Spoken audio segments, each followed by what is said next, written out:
Hello, ladies and gentlemen, and everything in between. Today I'm going to take a little, um, um, I don't know what you want to call it. I want to talk about Peter Allen David, who is an author. He, his publishing career, his writing career, um, spans from 1985 till at least 2022 that I could find online. He may have had some things published more recently, but a quick perusal gives you a career of a man who spans over almost 40 years. Been nominated for 19 awards. He wrote for Marvel and DC Comics. He wrote for television. He wrote novels. Wrote for other comic books aside from the ones that we might know of. Wrote for some animated television shows. This is a man who he wrote. He wrote a lot. One of the reasons that I wanted to talk about him is that his work was very influential. Now I realize a lot of people dismiss comic books as an art form, but Peter David is responsible for some of the things we now consider to be iconic to certain characters.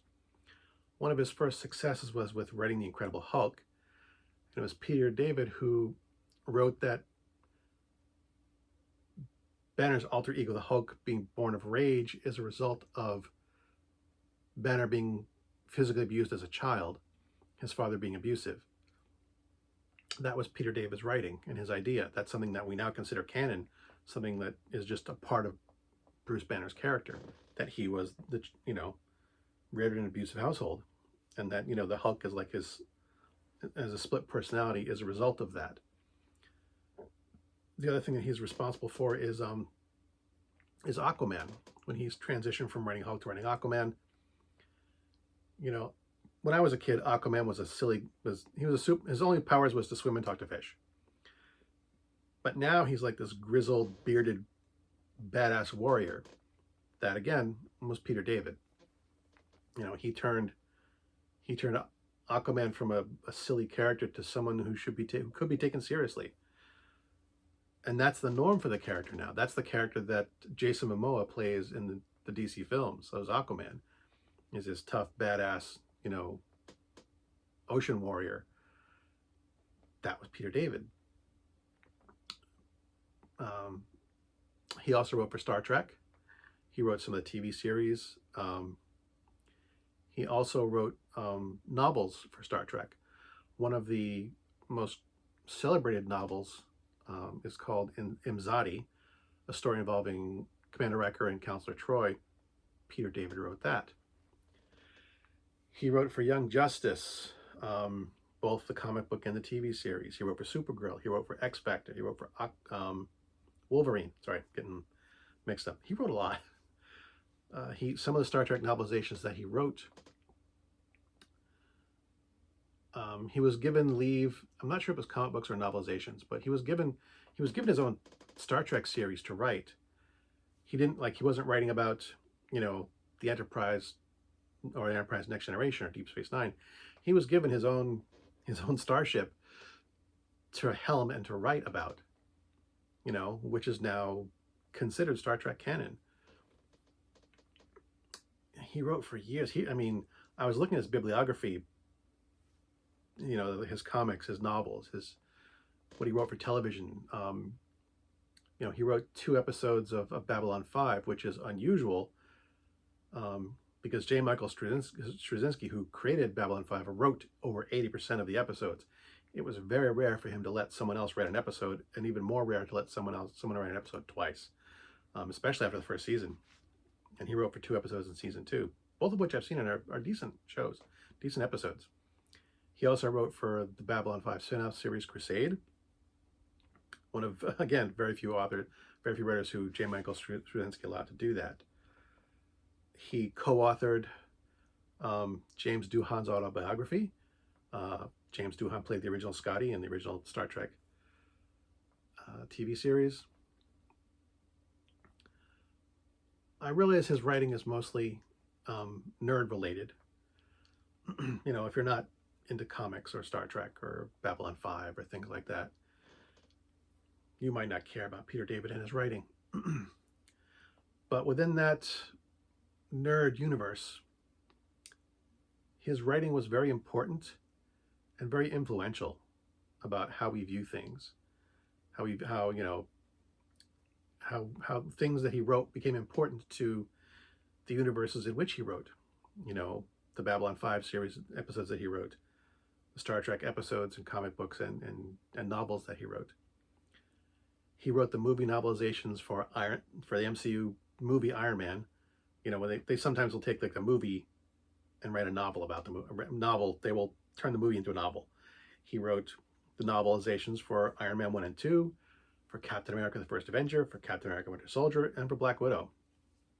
So this guy was a respected author.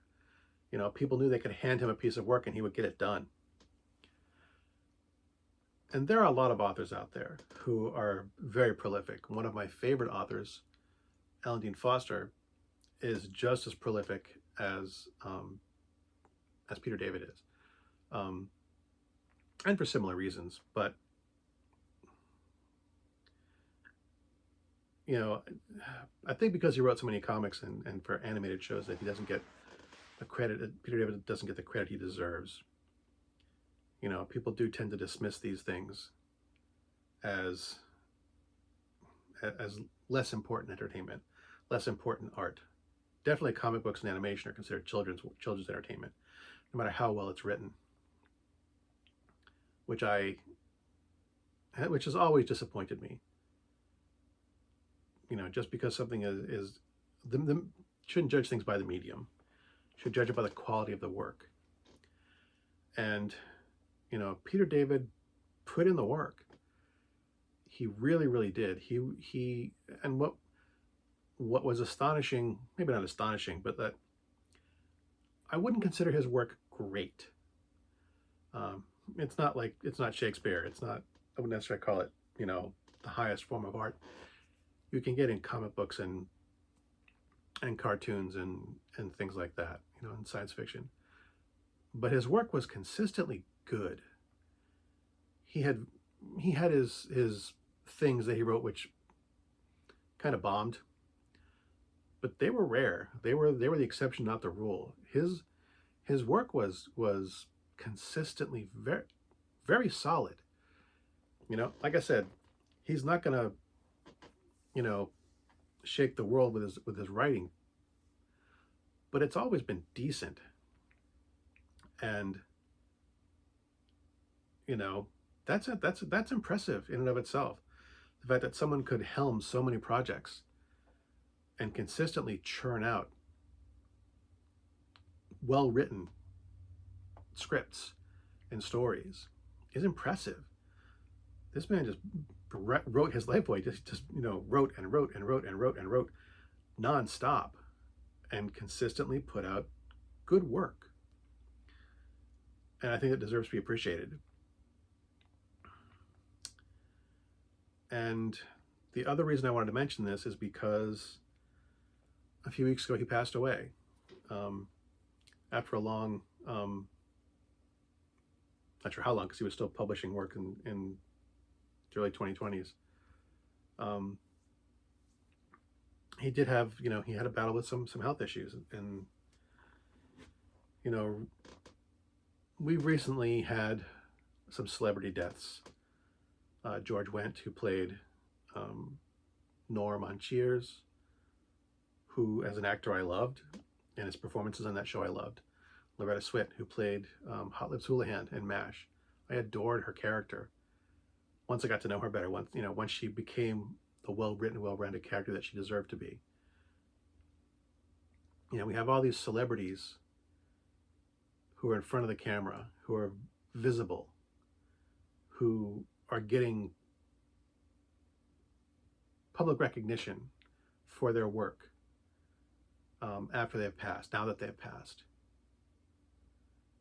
And you have this one guy who sat quietly behind the scenes, just grinding away and doing good work and nobody noticed when he passed. There was maybe like a blurb in some, comic magazine. And that's all the thanks he got for the decades of hard work and good work that he did.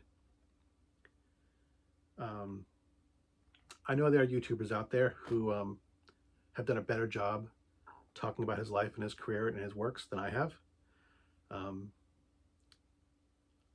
I would suggest you look at Steve Shives if you're interested. I kind of got the idea to do this from him. His is much better than mine is, and I did kind of maybe not cobble some ideas from him, but nothing I've said really is original from his video to mine. I mention it because he's a better writer than I am, and I don't write. I do this off the top of my head.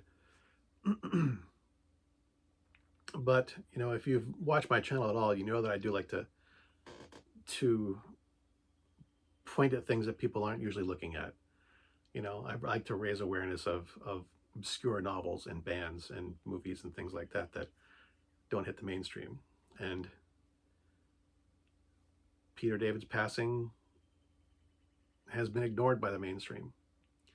So even though other people have done it better, I wanted to add my voice to it and maybe, give this man a bit more recognition for my small audience of a bit more than 300 people. Who knows where this will lead? But, that's my rambling on this topic. Good hunting.